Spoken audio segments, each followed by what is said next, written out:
నిన్ననే మన deputy CM గారు కూడా ఏం మాట్లాడారు సార్? మీకు అందరికి మీడియా వాళ్ళు మీరే చెప్పాలి ఏం మాట్లాడినాడు ఆయన. గత ప్రభుత్వాలు ఆధారాలు చెరిపేసినాయట, దానికి నేనేం చేస్తా అంటాడు ఆయన.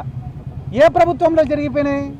ఏదన్నా ఒక క్రైమ్ జరిగితే క్రైమ్ సీన్ అనేది ఒకటి ఉంటుంది, పంచనామా అనేది ఒకటి ఉంటుంది, పోస్ట్ మార్టం అనేది ఒకటి ఉంటుంది, ఇన్వెస్టిగేషన్ అనేది ఒకటి ఉంటుంది. ఇవన్నీ ఏ పీరియడ్లో జరిగినాయి? తెలుగుదేశం పార్టీ అధికారంలో ఉన్నప్పుడు జరిగినాయి. డిఎన్ఏలు మార్చేసినారట. ఒకవేళ మారిస్తే ఎవరు మార్చిండాలా సార్?